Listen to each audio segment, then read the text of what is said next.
देखो जी, कह रहा है the storage of battery of a car and EMF of 12 volt if the internal resistance of the battery is 0.4 ohm. What is the maximum current that can drawn from the battery?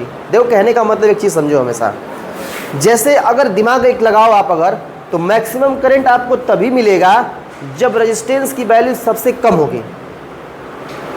अरे I equal to V by क्या होता है, R होता है।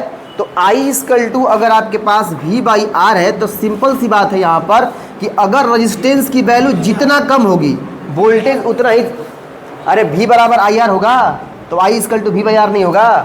अरे वो question नहीं, मैं ऐसे समझा रहा हूँ, समझो पहले I equal to V by R होगा ना, पहले बात समझो मैं बताना क्या चाहता हूँ इसमें। तो अगर रेजिस्टेंस की वैल्यू बहुत ज़्यादा कम होगी तभी तुम्हें मैक्सिमम करंट मिलेगा। मेरा कहने का मतलब ये है, बात समझ में आ रही है मेरी भाई? सिंपल सी बात है कि अगर रेजिस्टेंस की वैल्यू बहुत कम होगी तभी ना आपको करंट ज़्यादा मिलेगा। इसको अगर 1 करो तो थोड़ा ज़्यादा मिलेगा, इसको 2 करो, डिवाइड जितना वैल्यू नीचे ज़्यादा रहेगा उतना डिवाइड करोगे तो वैल्यू कम आएगी।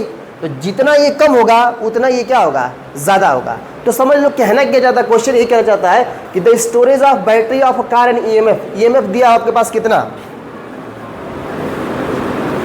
आपके पास ईएमएफ की जो वैल्यू है वो आपके पास कितनी है, 12 वोल्ट है। कह रहा है कि if the internal resistance of the battery, जैसे मान लो कि अगर आपके पास बैटरी है, मैं बना देता हूं,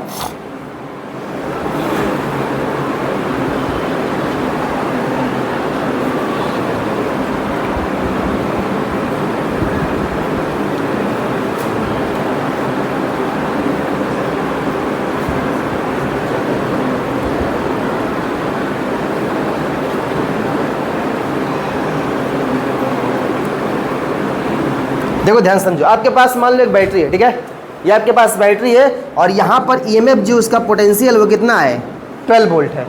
इतनी बात समझ में आ रही है?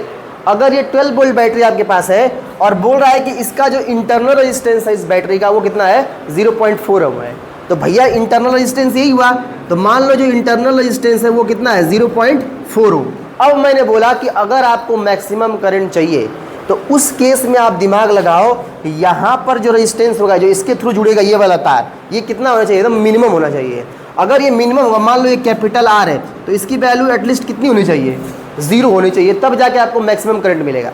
अब ध्यान दो, तुम्हारे पास अगर हम जानते हैं कि V इक्वल टू क्या होता है, I इंटू आर होता है, तो यहाँ पर जो पोटेंशियल आपका है वो कितना है आपका, अब साइला है, तो अब साइला तो हो गया, तो 2 रेजिस्टेंस आपके पास है, एक यहाँ पर वोल्ट पोटेंशियल मिलेगा जो कि I इंटू आर होगा और एक यहाँ पर मिलेगा जो कि होगा I इंटू क्या, स्मॉल आर होगा।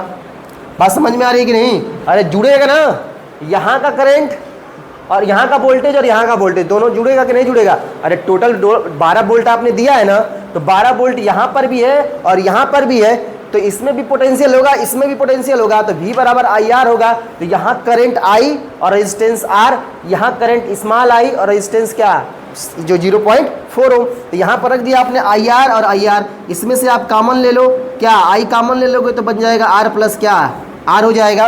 और वैल्यू रख के देख लो, तुम्हें निकालना है करंट, तो I इक्वल टू हो जाएगा E अपान में R प्लस क्या, R।